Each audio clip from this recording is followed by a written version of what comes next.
You know, the UK has this problem that just won't go away: flooding. But what if the solution wasn't some high tech dam or a massive engineering project? What if it was the return of an animal that was hunted to extinction here centuries ago? This is the incredible story of how the beaver is making a comeback to become one of Britain's most unlikely flood fighters. Okay, so let's get right into it. Why does this keep happening? It's a question people all over the country ask every time heavy rains hit. Our rivers get overwhelmed, and the way our landscape is now, water just runs off faster than ever before. The thing is, our usual flood defenses, all the concrete and barriers, well, they're just not cutting it anymore. So, what if the answer isn't about building more walls? What if the solution was something smaller, furrier, and totally natural?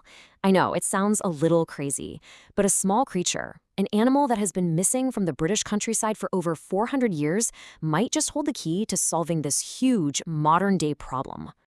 All right, so who is this unlikely hero we're talking about? Let's meet the star of our show. That's right, it's the beaver. This busy little rodent, which used to be native here, is finally making a comeback. And its return isn't just a happy accident. It's part of a deliberate strategy, something called reintroduction. So what exactly is reintroduction? Well, it's pretty much what it sounds like. It's the process of intentionally bringing a species back to a place where it had completely disappeared. In this case, it means releasing beavers back into the rivers and streams they used to call home, hoping they'll get back to doing what they do best. Okay, so bringing an animal back is one thing. But how in the world does a beaver actually stop a flood? To get that, you have to see them for what they really are. They're nature's own master engineers. Now, this is the really cool part. You have to understand why beavers build dams. They're not doing it to help us out. Nope. They're building them for themselves, to create these deep, safe pools of water where they can hide from predators. The fact that this whole setup is an amazing flood defense for us, well, that's just a fantastic and very welcome side effect. So how does it actually work?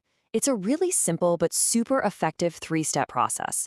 First, the dam they build acts like a natural break, slowing down that rush of water during heavy rain. Then, all that slowed down water pools up behind the dam, creating new ponds and wetlands. And finally, instead of a huge, destructive surge of water flooding everything downstream, it gets released slowly, gently. It turns a potential disaster into just a trickle. And the difference this makes is just night and day. Seriously. Without beavers, you've got water rushing through, causing soil erosion and those dangerous flash floods. But you bring beavers into the picture, and the whole system changes. The water flow is slow and steady, new habitats are created, and the landscape gets its own built-in natural flood protection. The contrast is just incredible. So, what does this all add up to? Let's zoom out and look at the bigger picture here, the total impact of their work, and what it could mean for the future. And get this, the benefits go way beyond just flood control. Of course, the risk of flooding downstream is much lower, which is huge, but that's just the beginning. These new wetlands, they cause an explosion in biodiversity, attracting insects, birds, you name it. The dams even act as natural filters, cleaning the water. It all adds up to a healthier, more resilient landscape that's just better prepared for whatever comes next. So really, the key takeaway here is this. The beaver's return is this powerful reminder that we should be looking to nature for answers to our very modern problems. Instead of always trying to build a new fix, maybe sometimes the best solution is to just restore a natural process that has been working perfectly for thousands of years. And that leaves us with a pretty big question to think about, doesn't it? If bringing back just one animal can help solve a massive problem like flooding, what other natural solutions are out there just waiting for us to rediscover them? It's a fascinating thought.